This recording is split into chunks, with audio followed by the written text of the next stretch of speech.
The piano music suddenly stopped. The brightly lit wedding hall fell silent beneath the chandelier's glow.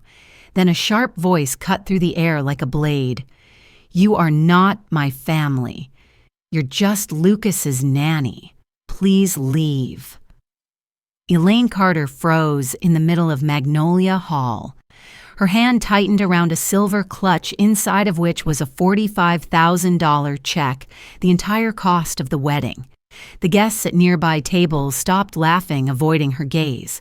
On the stage, Lucas kept his head bowed, saying nothing. Isabel, radiant in her white gown, stared directly at Elaine, her lips curling into a cold smile. "You should go. You've done enough." Elaine nodded slightly without a word. She walked past rows of white draped chairs, her heels striking sharply against the wooden floor. No one met her eyes. A man faked a cough. Another bent his head, pretending to fix a napkin. She left the hall, leaving behind a wave of whispers that faded into the heavy air. Outside, Savannah was wet with rain and dimly lit that night. Sitting in her car, Elaine watched raindrops slide down the windshield. The scene replayed in her mind, Isabel's arrogance, her son standing silent as stone. She had once believed Lucas was her life's greatest pride. Now he was a stranger. The phone buzzed with messages. "Don't make a scene, Elaine. Isabel just lost her temper. Don't ruin their big day." Not one asked if she was all right. Not one mentioned the humiliation she had just endured. Elaine leaned her head against the seat and closed her eyes. Memories flooded in the early mornings, working overtime. The nights she bit her tongue while paying for Lucas's tuition. The years she sacrificed everything so her son could have a future. And all of it, every ounce of devotion repaid with his silence, as another woman shamed his mother. A raindrop slid down the glass. Inside, Elaine, the sting of humiliation slowly hardened into a cold fury. She opened her bag and looked at the white check resting inside. "If they don't need me," she whispered, "then they don't need my money either." She scrolled through her contacts and stopped at the name of the wedding coordinator, Tracy. A short ring. Later, a cheerful voice answered. "Hello, Ms. Carter. I just finalized tomorrow's schedule. I want to cancel everything," Elaine interrupted. Tracy hesitated. "I'm sorry, what did you say, cancel? The venue, flowers, catering, photography, music, everything." "I'm withdrawing my payment, effective immediately." There was a pause on the other end. "But all the contracts are under your name. If you cancel now, there will be refunds, and I know. Just do it." Elaine said, her voice low and steady. When she hung up, she sat still, listening to the rain tapping against the roof of the car. The trembling inside her faded, replaced by a strange calm, focused, sharp, almost peaceful.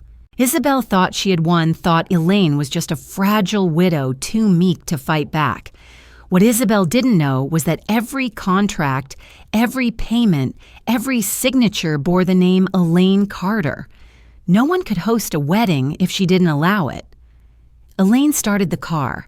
Savannah shimmered in darkness and mist, its cobblestone streets glistening under reflected lights, the oak trees hanging low over the sidewalks. She drove through the familiar roads, the same ones she used to take Lucas to school on. Each memory stung, but this time there were no tears. Near midnight, she stopped in front of her house. Instead of going in, she sat quietly staring through the veil of rain that blurred the world beyond. One thought was clear. Her silence tonight was not weakness. It was a warning. If Isabel and Lucas saw her as a stranger, they would soon learn what it meant to lose everything. She entered the house and turned on the kitchen light. The warm glow spread across the wooden table. Elaine set down her purse, took out her notebook and pen. The first page was blank except for a title written in firm, deliberate strokes. "Their wedding canceled." The pen moved slowly but steadily. Under the soft light, Elaine's face no longer bore the fragile expression of someone hurt. Only calm resolve remained in her eyes. She knew that by morning, when the sun rose, Isabel Moore and Lucas Carter would realize that their fairy tale wedding had been built on the money and trust of a mother, and when that mother withdrew, everything would crumble. Elaine closed the notebook gently and exhaled. The rain outside began to fade, leaving behind an almost sacred silence. She was no longer the humiliated woman under the wedding lights. From this moment on, she was the one holding the key to the story, the woman who would teach them that silence does not mean defeat, but the beginning of a battle she fully intended to win. The Savannah night wind drifted through the window, carrying the scent of damp earth and a faint trace of salt from the nearby river. Elaine sat alone at the dining table, her cup of tea long gone cold in her hands. The clock neared 2 a.m, its second hand ticking steadily like a heartbeat. The house was so still she could hear the soft patter of rain dripping from the eaves outside. She opened her laptop, the blue light washing over her tired face. A long list of emails appeared, contracts, invoices, payment receipts, all bearing the name Elaine Carter, primary payer. Each line tightened her chest. She had spent $45,000, her entire savings, on this wedding, only to be thrown out of the celebration she had built with her own hands. A bitter taste rose in her throat. She remembered Lucas calling her weeks ago, his voice bright and full of excitement. "Mom, I just want a perfect wedding. I know you'll support me." And she had, without hesitation, because she always did. Now those words echoed in her mind, cold as metal. Elaine took a deep breath and opened her phone contacts. The first number she dialed was the manager of Magnolia Hall. When the woman answered, Elaine's voice was steady and unnervingly calm. "I'd like to confirm the cancellation of the event." The woman hesitated. "But, Mrs. Carter, the ceremony is tomorrow morning. The guests, I'm the one who signed the contract and paid for everything. It ends now." There was a long pause, then a soft reply. "Understood, ma'am." Elaine ended the call. Inside her chest, something shifted. Not relief, not satisfaction, but the quiet strength of taking control after years of being dismissed. She moved down the list, calling the florist, the decorators, the band, and the catering company. With each confirmation, her voice grew firmer. Every cancellation felt like reclaiming a piece of herself.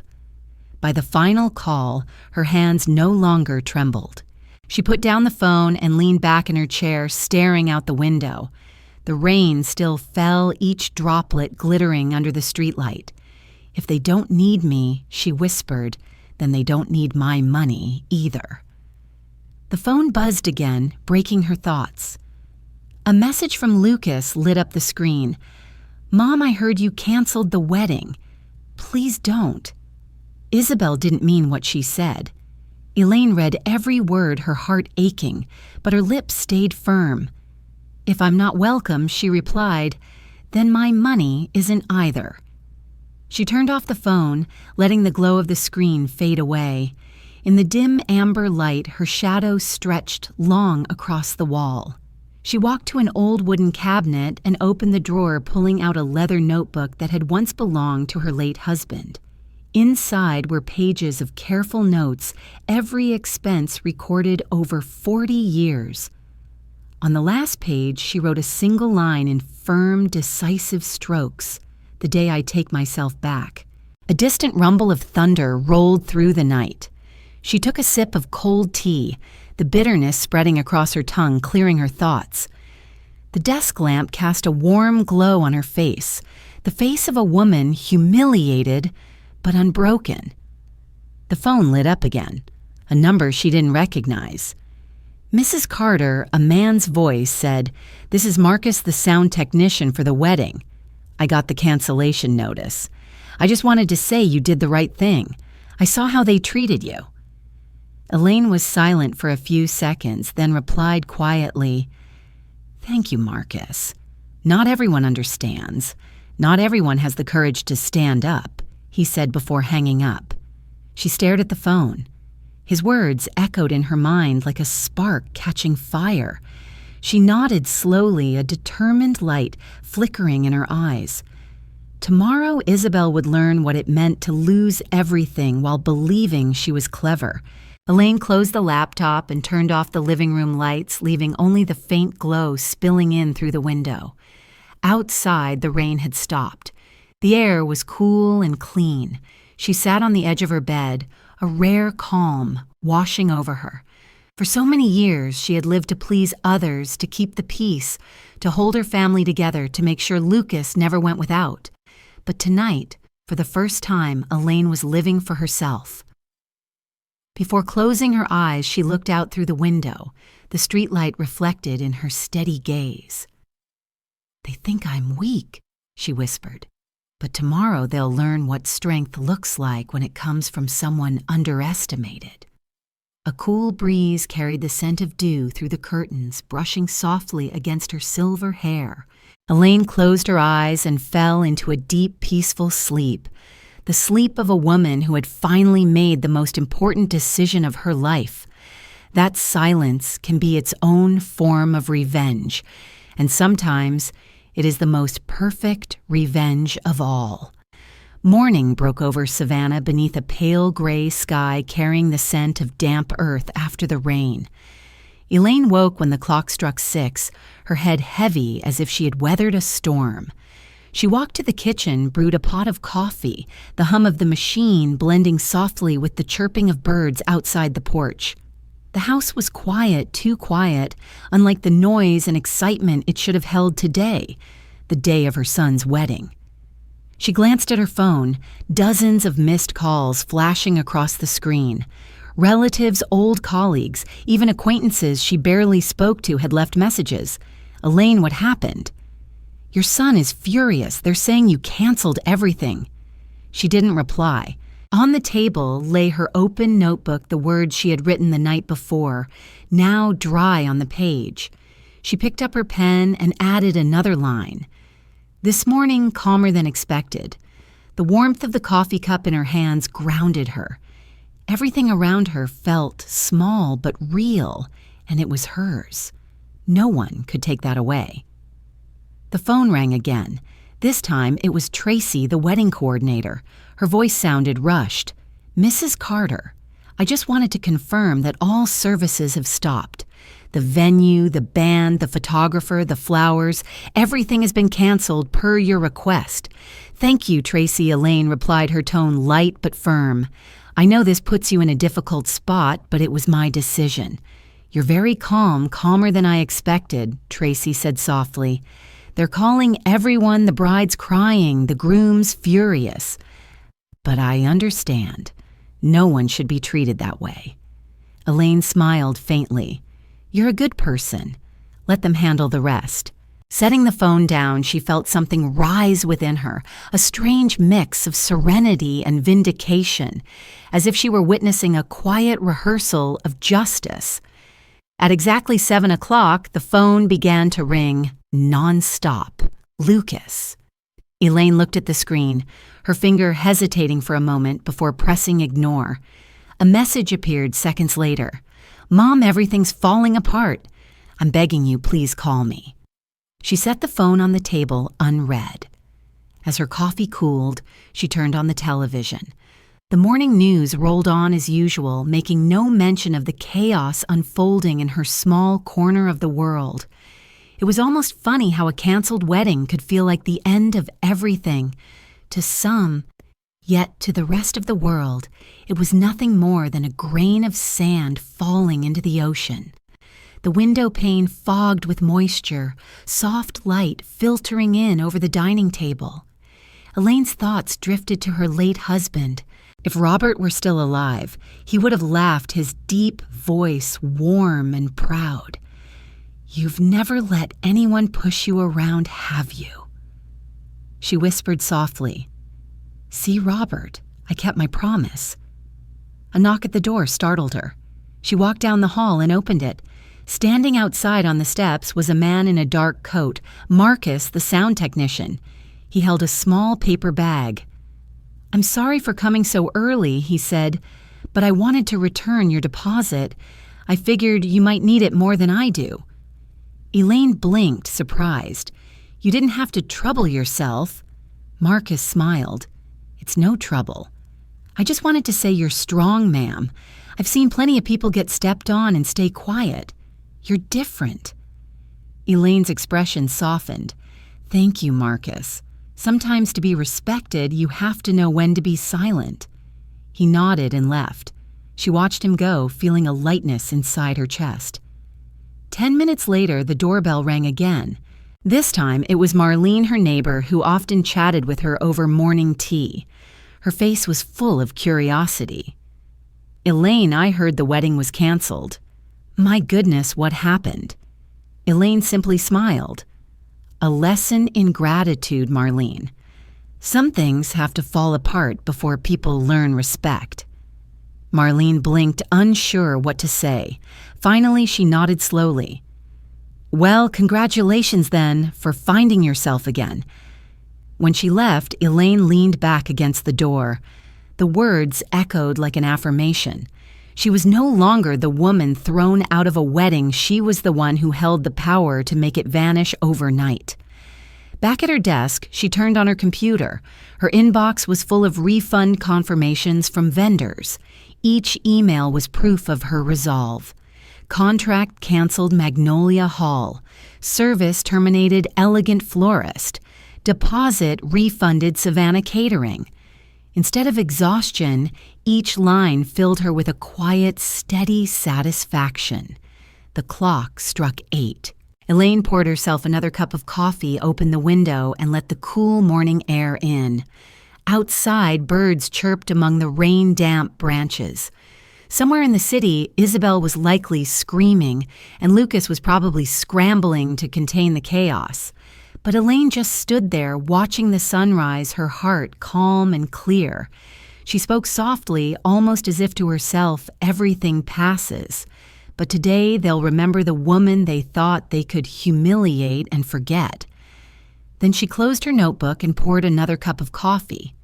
A new day had begun the day Elaine Carter chose silence as the way to reclaim her dignity. The doorbell rang repeatedly, pulling Elaine out of her thoughts. She glanced at the clock, 8:30. She didn't need to guess who was on the other side. When she opened the door, Lucas stood there, his suit, wrinkled hair, disheveled, eyes red. Morning rain still clung to his shoulders. "We need to talk," he said hoarsely. Elaine tilted her head calmly. "Come in." The house was silent. Lucas stood in the middle of the living room, glancing around as if searching for some trace of warmth he once knew. Elaine pulled out a chair and sat at the dining table, motioning for him to sit across from her. "I don't understand," Lucas began. "Why did you do this?" "You canceled everything just because Isabel said something she didn't mean." Elaine raised an eyebrow. "Didn't mean it. She called me the nanny, and you stood there silent as a statue." "I didn't want to make a scene," he muttered weakly. "Oh, you were afraid of embarrassment." Her tone was icy. "Did you ever stop to think how humiliated I felt being thrown out of the wedding I paid for?" Lucas lowered his head. "Isabel regrets it.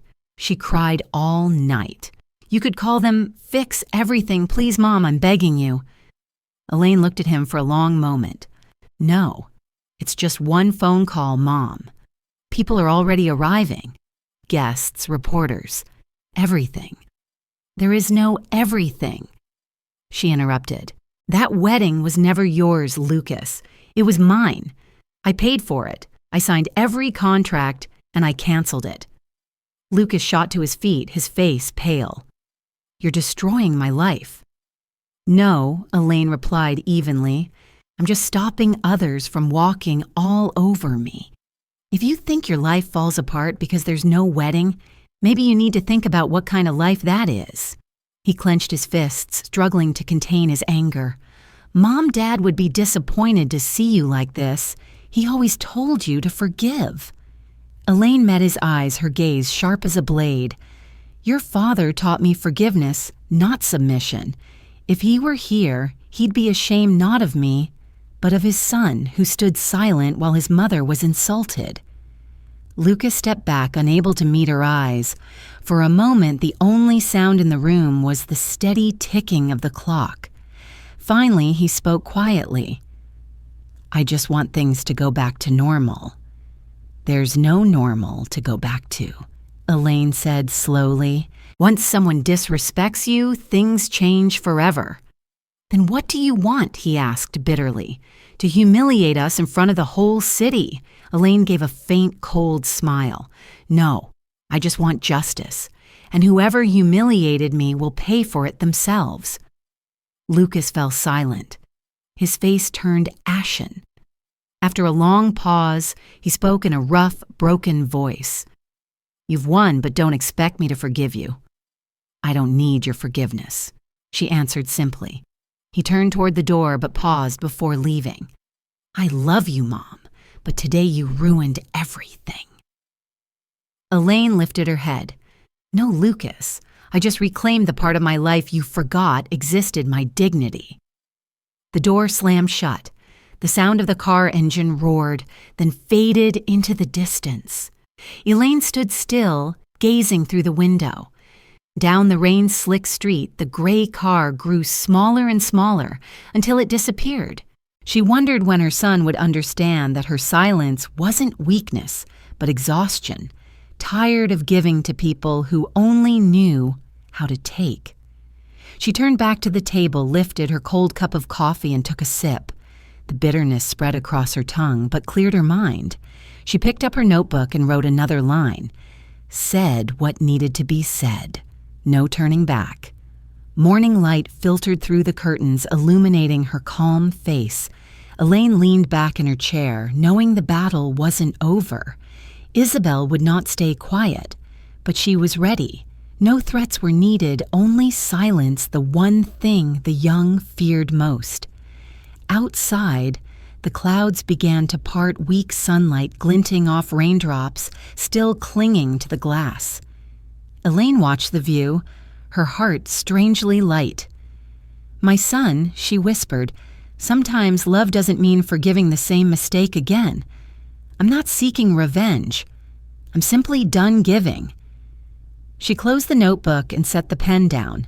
From the porch came the sound of birdsong, bright and clear, heralding a new day. But inside the small house, where a woman had finally found the courage to rise, after years of endurance, a new chapter had begun, a chapter of silence, pride, and freedom. The savannah afternoon shimmered in pale golden light raindrops, still clinging to the leaves. Elaine sat by the window, gazing at the small garden behind her house, feeling empty but strangely calm. The morning's anger had faded, leaving only the stillness of someone who was no longer afraid. The phone rang over and over. She didn't answer. Eventually, the voicemail clicked on and a familiar voice played, "Elaine, it's Linda." "Lucas is miserable. Isabel's in tears. You can't do this. Don't be so stubborn." Elaine deleted the message and smiled faintly. To her, the word stubborn now sounded like a compliment. Another call came. She sighed and picked up. A hoarse male voice spoke. It was Mark, her ex-husband, the man who had left 15 years ago. "Elaine, Lucas says you canceled everything. Do you know how heartbroken he is?" Elaine leaned back in her chair. "I know. But he's not hurting because the wedding's gone. He's hurting because for the first time, he couldn't control his mother." Mark's tone hardened. "You're taking this too far. No matter how rude Isabel was, you should forgive her. Don't ruin your son's big day." Elaine let out a soft laugh. His big day. Funny coming from the man who once called leaving his wife a small matter. Maybe we just define too far differently. Mark paused, then said flatly, "Don't let your pride destroy the family. Our son needs his mother." Elaine's voice was steady. He needs a mother with dignity, not one who only knows how to apologize. She ended the call. Afternoon light filtered through the window, casting warm lines across her face, aged wrinkled, but with eyes that shone bright and steady. A knock sounded at the door. It was Marlene, her neighbor, holding a basket of fresh-baked rolls. "I heard you really canceled your son's wedding." Elaine opened the door with a calm smile. "I did. I just took back what was mine." Marlene sat down, sighing. "You're brave, but don't let pride turn into loneliness." Elaine replied softly, "Loneliness doesn't scare me. Being disrespected does." Her neighbor was quiet for a moment, then squeezed Elaine's hand. "I hope you find peace." When Marlene left, the house fell silent again. Elaine looked around each corner, filled with memories, the old wooden table where Lucas once did his homework, the photo of mother and son in the park when he was 10. The bright-eyed boy in that picture made her heart ache. "If only you were still that boy," she whispered, the one who said he'd protect his mother. The phone buzzed. A flood of emails arrived. Refund confirmed Magnolia Hall. Payment returned Savannah Catering. Contract canceled Golden Strings Band. Elaine opened each one and saved them all in a new folder labeled My Peace. Each confirmation felt like another step climbing out of the dark pit of humiliation. The last light of day spilled through the window, washing the room in gold. Children's laughter drifted from next door, carrying her back to simpler times. Elaine settled into her late husband's old armchair and poured herself more tea. The steam rose slowly, mingling with the quiet air of the afternoon. Then the phone rang again. Isabel's name flashed on the screen.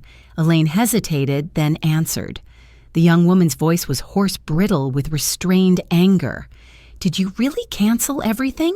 "Yes, don't you see how selfish you're being? You're ruining your son's life." Elaine's tone was calm, almost gentle. "I only stopped letting people take advantage of me." "You're just jealous," Isabel hissed. "Lucas loves me, and you can't stand it." Elaine's voice was steady. "If your love requires you to humiliate his mother, then it isn't worth keeping." There was silence. Then Isabel's voice cut through sharp as a knife. "You'll regret this." "No," Elaine said quietly. "I only regret trusting you too soon." The call ended. Elaine set the phone down and looked out the window. A breeze from the river drifted in, carrying the scent of jasmine. She closed her eyes and drew a deep breath. There was no anger left, only peace, spreading slowly through her chest. The day slipped by in silence. She wrote another line in her notebook. Today they began to understand the power of silence. Outside, the last rays of sunlight glowed across the roof, streaking it with amber. Elaine knew the storm wasn't over, that there would be more to come, but it no longer frightened her. She had crossed the final line of endurance. Now, no matter what anyone said, she understood one simple truth. Peace only comes when you finally know how to say enough. The next morning, the sky over Savannah was clear and blue, as if the night's rain had washed it clean. Elaine woke earlier than usual, put on her old white blouse, brewed a cup of coffee, and sat down at her desk. On the screen, dozens of new messages awaited her, half of them filled with sarcastic threats from Isabel's side of the family, the other half offering advice to make peace for the sake of reputation. She didn't respond to a single one. Instead, she opened her calendar and typed in the only appointment that mattered: Harriet Bloom, her longtime friend and attorney. Harriet once told her, "Elaine, if the day ever comes when you need the law on your side, find me before the tears fall." That day had come.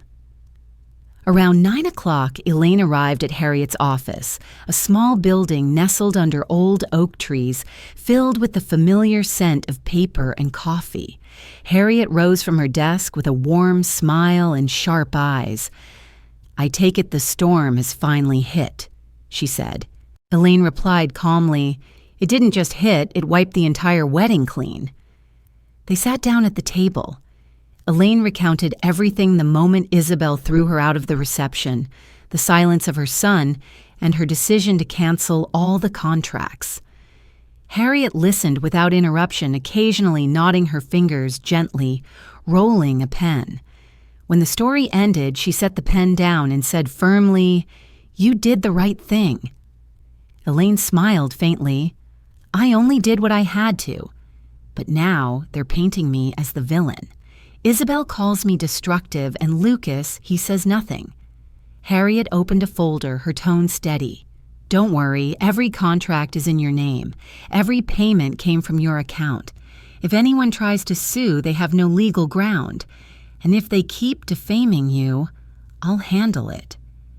Elaine looked down at the table and said softly, "Thank you. For the first time in years, I feel like I have the right to stand tall." Harriet smiled. "You've always had that right, Elaine. You just forgot it." At that moment, Harriet's phone buzzed. She glanced at the screen and raised an eyebrow. "Guess who's calling?" Elaine sighed. "Lucas. Exactly. Do you want me to take it?" "Go ahead."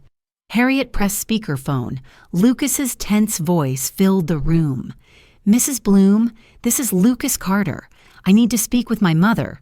She's there, isn't she?" Harriet glanced at Elaine, then answered smoothly, "Mrs. Carter is currently working with me.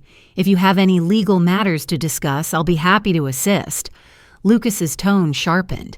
"No, this is family business. You can't bring a lawyer into this." Harriet's voice remained calm. "You're mistaken, Mr. Carter. When someone is insulted and financially exploited, it stops being family business." There was silence, then the call disconnected. Elaine sat still, her hands clasped together. "He'll hate me forever," she murmured. Harriet looked at her firmly. "If a child only loves his mother when she provides for him, that's not love. You're teaching him a lesson no school could ever teach." Elaine nodded, feeling a quiet strength rise within her. Not pride, but confidence, a kind she hadn't felt in years. Harriet pulled a stack of papers from her file and slid them across the desk. "I'll send official notices of contract cancellation to every vendor. From now on, if they or anyone else try to reach you, tell them to contact me. You don't owe anyone an explanation." Elaine signed. The blue ink flowed smoothly, bold and decisive.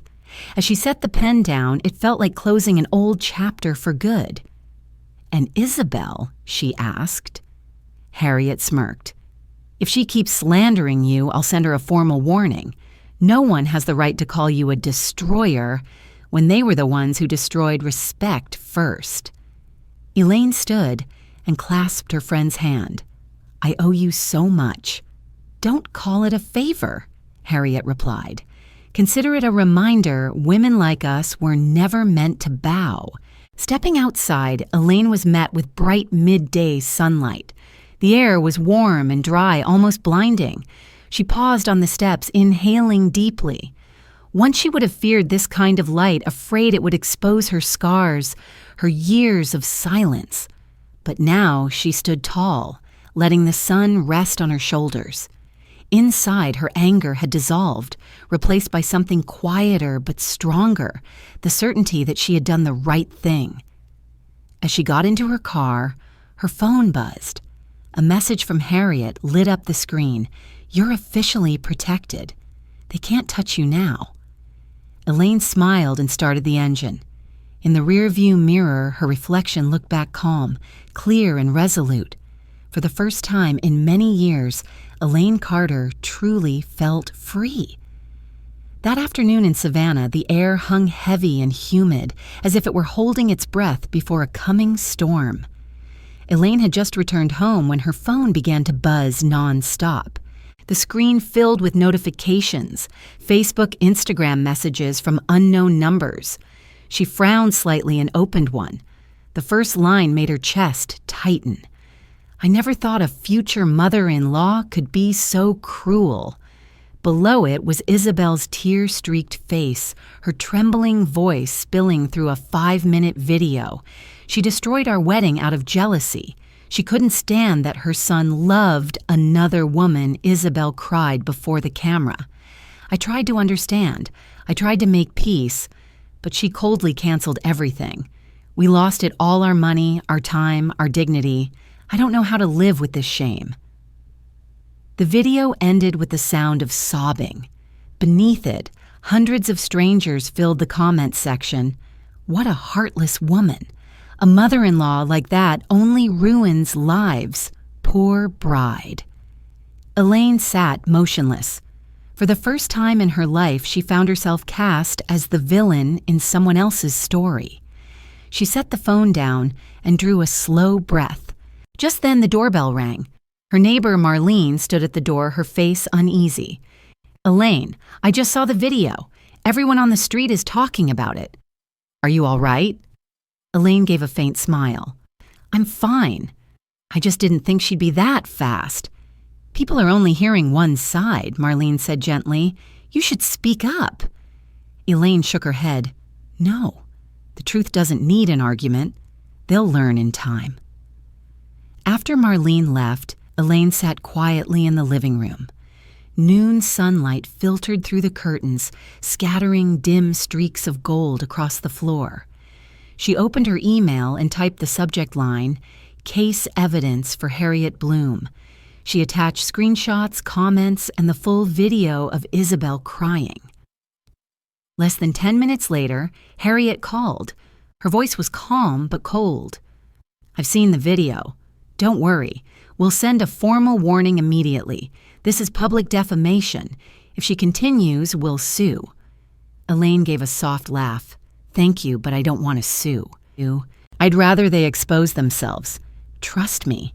Harriet said the truth has its own way of showing itself. Be patient." By afternoon, social media was on fire. Isabel had posted more photos, her wedding dress, a wilted bouquet, an empty banquet hall. The caption read, "My dream was shattered by selfishness." The post spread like wildfire, shared thousands of times. Even Lucas posted a status, "Mom, I hope you're happy now that you've made us suffer." Elaine read every word, not skipping a single one. Each sentence cut like a knife, yet she sat upright, her eyes fixed on the screen. The anger that threatened to rise soon faded into something softer, pity. They were too young, too blinded by the applause of strangers to understand that real justice doesn't live in the echo chamber of the internet. She opened her leather notebook and wrote a single line. "The day they chose lies for sympathy, and I chose silence for freedom." That evening, her phone rang again. Unknown numbers sent messages filled with venom. "You're a disgrace. I hope you die alone. They're calling you the mother-in-law from hell." Elaine read, each one carefully, unflinching. Then she deleted them all and turned off her phone. On the table, her cup of tea still steamed. She sat watching the thin trails of vapor rise and dissolve. "Everything's like smoke," she whispered. "The more you stir it, the blurrier it gets." Night fell, and the small house filled only with the sound of the clock ticking. She stepped onto the porch and looked out at the distant streetlights.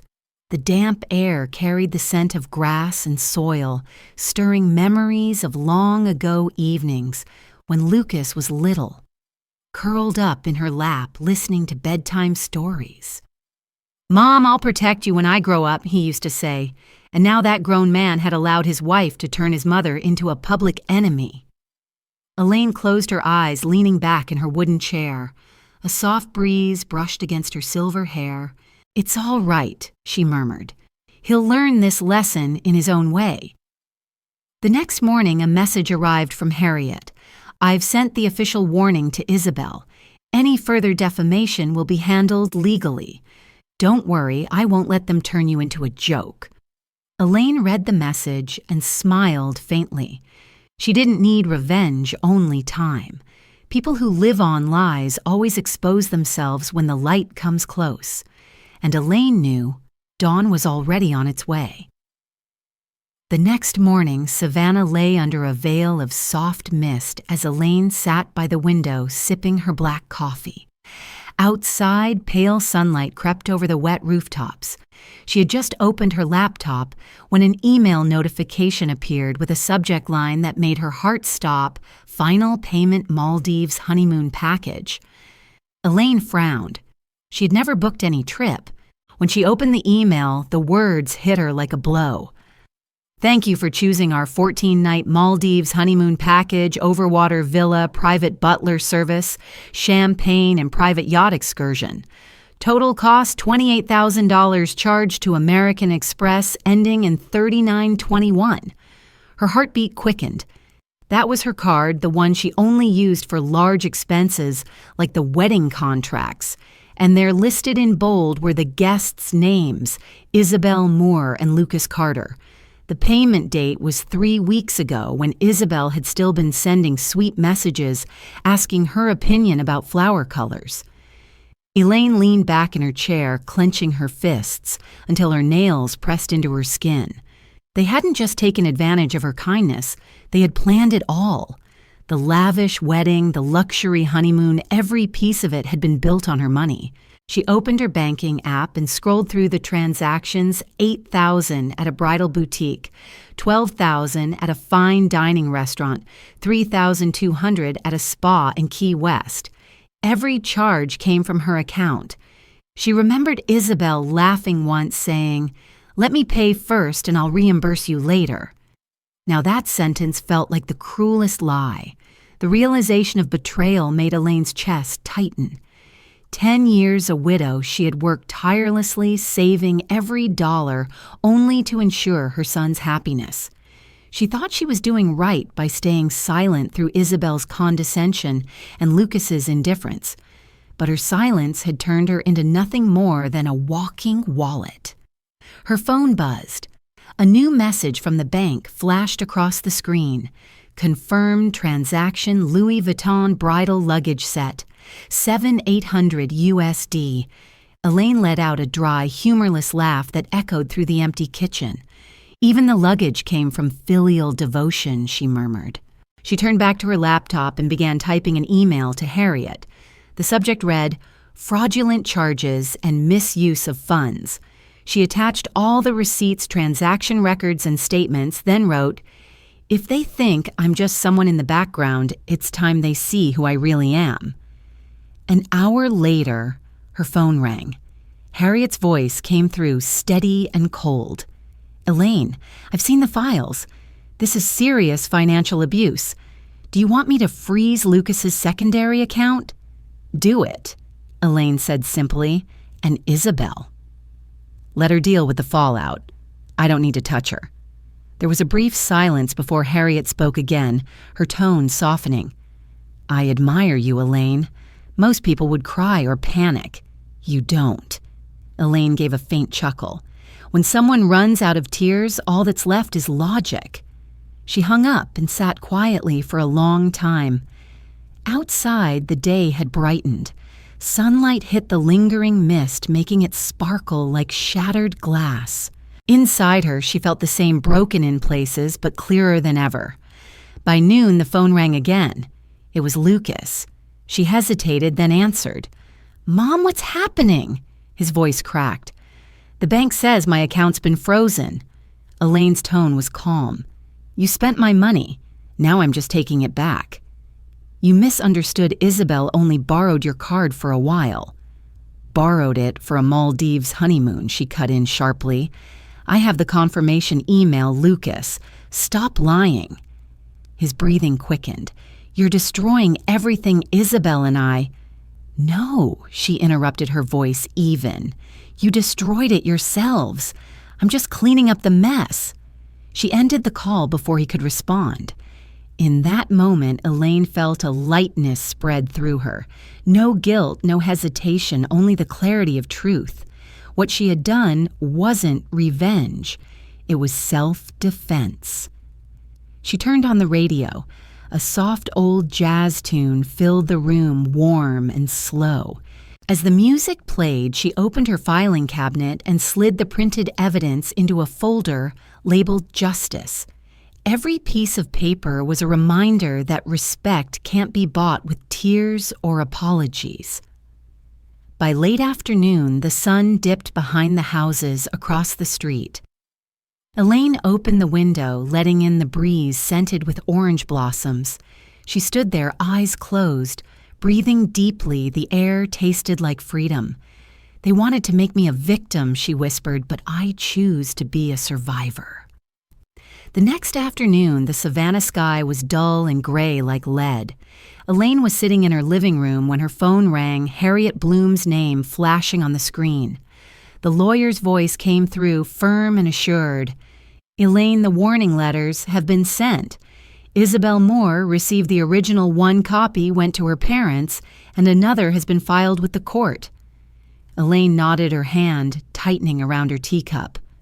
"Good. I don't want them thinking I was bluffing," Harriet replied. "The document clearly states the charges of defamation, financial exploitation, and violation of privacy. If they make another move, we'll file suit." Elaine exhaled, her eyes drifting toward the window where light rain drizzled against the glass. "I used to fear confrontation. Now I feel calm. Maybe because this time I have nothing left to lose." Harriet's tone softened but remained steady. "You're wrong, Elaine.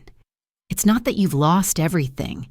It's that you've finally reclaimed yourself." When the call ended, Elaine sat still. The sound of rain tapping rhythmically against the window matched the quiet beat of her heart. There was no more trembling, only an empty but peaceful clarity. Less than an hour later, her phone buzzed again. A new message from Harriet Just. "Discovered something. Lucas has been withdrawing money from the secondary account you opened for him during college. $7,500 on the same day you paid the wedding deposit." Elaine stared at the screen, frozen. She remembered the day she opened that account when Lucas was 19, promising he would only use it in emergencies. Now that promise was nothing more than a crack across her heart. She called Harriet immediately. "Harriet, close that account. Today." "Are you sure?" "I'm sure. I've had enough illusions." "Understood," Harriet replied. "I'll take care of it. And Elaine, don't blame yourself. Your son will learn his lesson." "Yes," Elaine said softly. "He'll learn it through his own money." When the call ended, she sat motionless, her hands clasped tightly. The pain inside her was no longer a burning fire. It had cooled into a quiet rain that washed away the last of her illusions. Her son hadn't just stayed silent while others humiliated his mother. He had taken the final piece of her trust. A distant rumble of thunder rolled across the sky. Elaine walked to the window, staring out at the dark violet clouds, her reflection staring back at her through the glass, thin but unbreakable. "If this is how you choose to grow up," she whispered, "then you'll face the consequences on your own." As night fell, she sat at her desk sorting through her papers, bills, bank statements, legal documents, and carefully placed them all into a folder labeled Proof. Each page was a testament to the truth, and for the first time in her life, she no longer felt the need to bow her head or plead for anyone's understanding. By morning, the rain had stopped. The local radio station reported Savannah residents are abuzz over the canceled wedding of the Carter Moore family. Sources confirm that the mother, Mrs. Elaine Carter, is pursuing legal action after being defamed online. Elaine listened to the announcer's voice without a flicker of expression. Then she smiled faintly. The truth was finally being spoken, no longer buried beneath Isabel's lies. Just then her phone rang again, an unfamiliar number. A deep male voice spoke. "Mrs. Carter, this is Gary Moore, Isabel's father." "I believe you know why I'm calling." "I do," Elaine said evenly, "and I assume you've read the warning letter this morning." "I have," he sighed. We can still settle this quietly. If it's about money, Elaine cut him off, her voice sharp as steel. This isn't about money, it's about respect. Your daughter insulted me and now plays the victim. I'm not asking for repayment. I'm reclaiming my dignity. There was a pause before Gary said, "You're hurting both our families." "No." Elaine replied, her tone calm but unyielding. "They did that themselves. I'm simply refusing to hide it for them."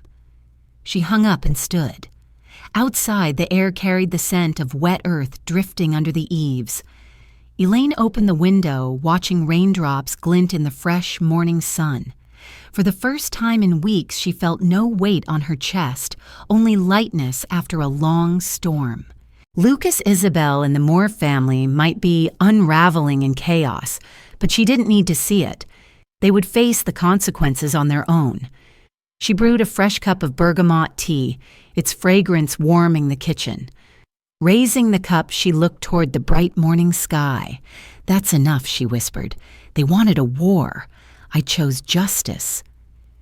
And in the golden light of dawn, the woman who had once been humiliated at her son's wedding sat quietly, calmly sipping her bitter tea.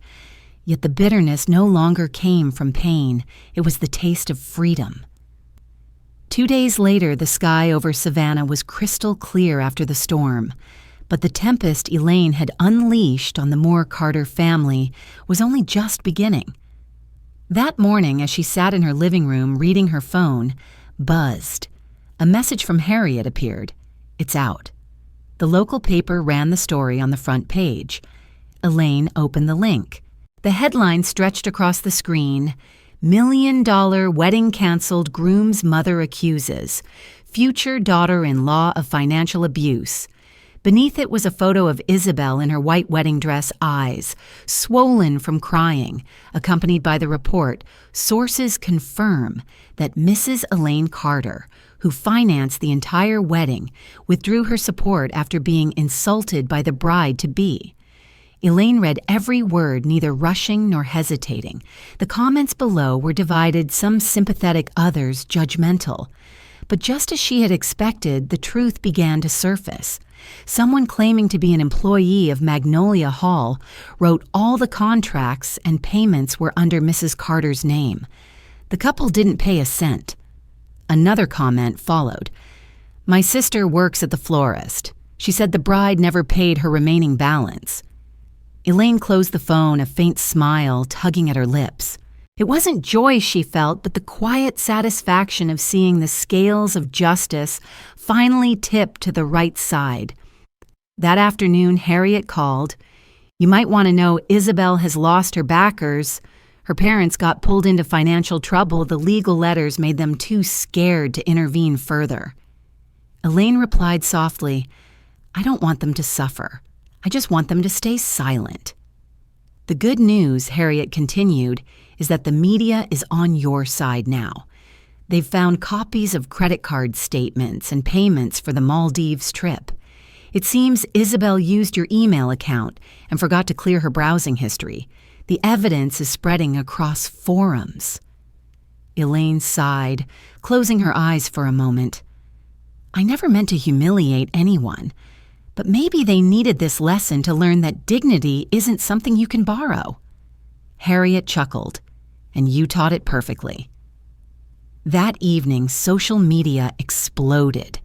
Those who once criticized Elaine now changed their tone. Mrs. Carter was taken advantage of, but still acted with grace. That wedding was a con. One user wrote, "Imagine kicking out the person who funded your wedding and then blaming them when it falls apart." Thousands of shares spread the story like wildfire. Elaine scrolled through the comments, her expression calm. She didn't reply, didn't argue, only saved every article and post into her justice folder. As night settled, she sat alone in the kitchen, the warm light casting a soft glow over her composed face. On the table lay her teacup and that morning's newspaper. She touched the photo of Isabel printed on the page. Those tearful, deceitful eyes no longer made her angry, only sad. sad that her son had entrusted his heart to someone so hollow. The phone rang. Lucas. Elaine hesitated before answering. His voice sounded weary. Mom, it's everywhere. Isabel can't even leave the house. Can you ask Harriet to stop this? Elaine closed her eyes. It already stopped when I took my money back. You and she are the ones who kept it going. I know you're angry, he said, his tone cracking, but you're turning everyone against us. No, she said quietly. I'm just letting them see the truth. Anyone who turns away from the truth was never worth keeping. Silence stretched. Then Lucas muttered, You've won, Mom. Are you happy now? Elaine's voice remained calm. This isn't a competition, my son. It's a lesson. And unfortunately, you had to learn it the hard way. She ended the call. In the stillness of the house, the clock ticked steadily, each sound clear and deliberate. Elaine rose and stepped onto the porch. The night sky was clear, the air rich with the scent of wet earth and the hum of crickets. Her mind drifted back to the long, hard years, working 2 jobs to pay off Lucas's tuition, waiting late at night for him to come home safely. She never imagined the day would come when she'd need a lawyer to protect herself from her own child. But life had taught her that kindness means nothing when given to those who don't value it. The night breeze brushed against her, stirring the folds of her robe. Elaine wrapped her hands around her warm cup of tea and gazed into the distance. No one wins in this, she whispered. Only those who are still standing. Inside, the light remained on. On the table lay the open newspaper, its smaller headline reading, The Misunderstood Mother, Who Spoke Through Silence. Elaine read the line again and smiled. Yes, silence, the one weapon Isabel would never understand. The next morning, Savannah felt fresher than ever. Soft sunlight draped across the porch. The scent of orange blossoms floated in the breeze. Elaine brewed herself a cup of tea, opened the window, and watched the sparrows chirping along the fence. She thought she had grown used to peace and quiet until her inbox lit up with a subject line that read simply, Let's move forward as a family. It was from Lucas. She opened it and read slowly. Mom, we've talked things through. We forgive you.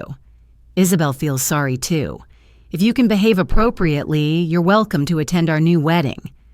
This is our day, don't make it about you. Elaine sat frozen for a few seconds, then burst out laughing, the sound dry and sharp in the quiet kitchen. Forgive me, she repeated, tasting the absurdity of the words. After everything they had done, they were now offering forgiveness, as though she were the one at fault. She closed the laptop without replying. Instead, she poured more tea and sat back down the sunlight, falling across her face, revealing not anger, but a faintly amused smile. They still don't understand, she whispered. They think self-respect is something that can be bargained like a contract. She opened her notebook and wrote, Today they spoke of forgiveness, but the ones who truly need forgiveness are themselves. Around noon, her phone rang. It was Harriet, her lawyer and friend, her tone carrying a hint of humor. Did you read your son's email? I did. They invited me to the new wedding as long as I behave appropriately. Harriet chuckled. Behave appropriately? How charming. What will you say? Nothing. My silence will be my answer. Keep that email, Harriet said. Someday it will prove that they apologized in the most condescending way possible. By afternoon, Savannah shimmered under golden light. Elaine decided to leave the house. She drove to Amelia Island, where the long stretch of beach and the salty breeze always helped her think. She rented a small oceanfront room at a seaside resort, the balcony facing the open sea. The rhythmic sound of waves erased all the noise of the world. That evening, as the sun dipped low, she sat on the balcony with a glass of white wine. Her phone buzzed again. This time it was a message from Marcus, the sound technician, who had witnessed the canceled wedding. The media is on your side. They're calling you the woman who taught her son the meaning of gratitude. You should be proud." Elaine smiled softly and typed back, "I just taught them that silence can echo louder than any defense." Before bed, she opened the window. The sea breeze drifted in cool and salty. Down on the sand, couples strolled hand in hand, their laughter mingling with the sound of waves. She wondered if Isabel had ever known such innocence before greed turned her into someone else. The next morning, Elaine woke early. Breakfast was already set on the table, orange juice, toast, and a small note from the hotel staff that read, "Have a beautiful day, Mrs. Carter." She smiled, took a sip of coffee, and unlocked her phone. The headlines were everywhere. The Moore Carter wedding officially canceled. The accompanying photo showed Isabel leaving a hotel, face pale and tired, with Lucas walking beside her. The caption was brief: "Couple splits following financial scandal." Elaine sat still, her heart calm. No joy, no pity, just the quiet understanding that the truth had done its job. She lifted her phone, snapped a picture of the blue sky, her wine glass, and her bare feet resting on the chair.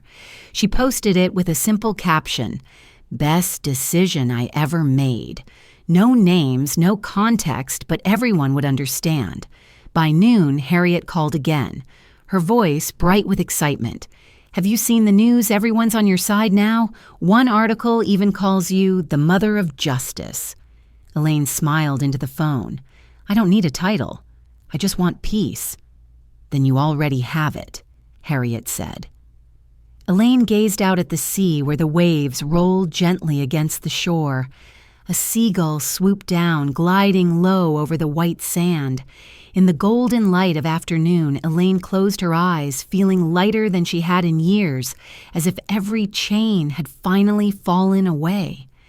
Everything she had once lost, love, trust, respect, had returned to her in a new form: freedom. No more weddings, no more hollow apologies, only a woman who finally understood her own worth.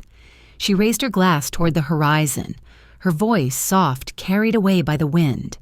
In the end, she said, "I don't need forgiveness. I just need to live as myself." A month later, summer spread its golden warmth across the quiet streets of Savannah. The air carried the scent of orange blossoms, the distant sound of church bells, and the cheerful chirping of sparrows along the eaves. Elaine sat on her porch, a cup of jasmine tea in hand, her eyes resting on the small, vibrant garden before her.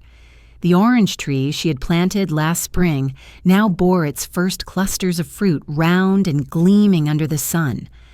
Life was peaceful, but she knew it was no longer the silence of endurance.